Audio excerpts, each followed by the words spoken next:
Recent reports indicate that Ukraine has introduced Tundzha 120mm self-propelled mortars into active combat against Russian forces. While the exact number and source of these vehicles remain undisclosed, speculation suggests that they may have originated from Bulgaria. Interestingly, Ukraine had previously explored acquiring these systems before the full-scale invasion but did not proceed with the purchase despite budget allocations. The Tundzha self-propelled mortar was conceived in the early 1980s under the guidance of Bulgarian chief designer Georgi Ishmarev. Built on the versatile MTLB track chassis, it was originally intended for Warsaw Pact nations and later exported to other countries. The Soviet Union had conceptualized a similar platform in the 1960s but ultimately opted for the Tu-S9 known as air-droppable mortar, leaving the Tundzha to be adopted primarily outside Soviet territories. Production of the system took place under license in Bulgaria.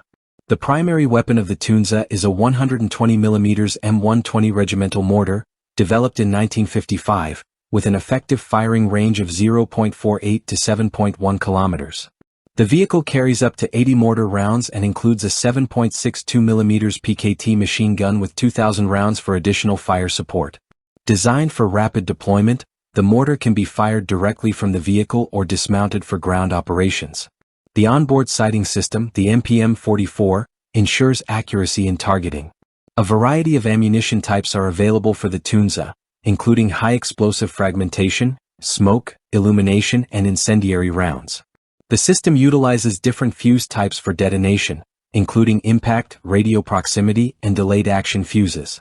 The AV-843A mortar round has a minimum range of 450 meters, while the AV-843B extends to 5,810 meters. The system can achieve a firing rate of 5 to 6 rounds per minute under normal operation and up to 15 rounds per minute during rapid fire.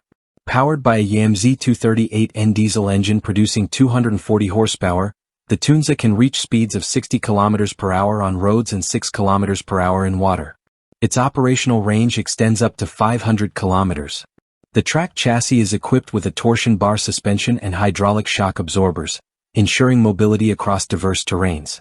With bulletproof armor, the vehicle offers protection against small arms fire, featuring armor thicknesses of 14 mm at the front and 7 mm on the sides, rear, and top.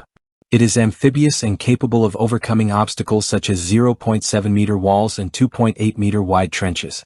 Ukraine initially planned to acquire Tundzha self-propelled mortars as early as 2020, with then Chief of the General Staff Viktor Muzhenko confirming that funds had been allocated for the purchase. However, the deal fell through and the funds were returned to the state budget. Despite this, the recent presence of these mortars on the battlefield suggests that Ukraine may have acquired them through alternative channels. Bulgaria has been the primary operator of the Tundzha, maintaining a fleet of 215 units as of 2016. Other users include Germany, GDR, Syria, Latvia, Poland, Afghanistan, and the Ivory Coast.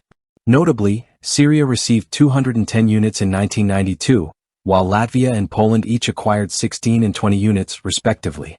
Some of these countries may have transferred their stocks to Ukraine. Total production of the Tundzha and its upgraded variants, such as the Tundzha Sani, exceeds 303 units. An interesting historical note involves Iran, which expressed interest in purchasing 20 units at 5 times the standard price per unit. However, with only 2 prototype units available at the time, Bulgaria was unable to finalize the deal.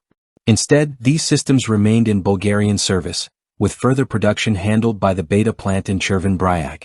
The deployment of the Tundzha self-propelled mortars marks a significant development in Ukraine's ongoing conflict. Despite previous setbacks in procurement, these systems have now found their way onto the battlefield, reinforcing Ukraine's artillery capabilities.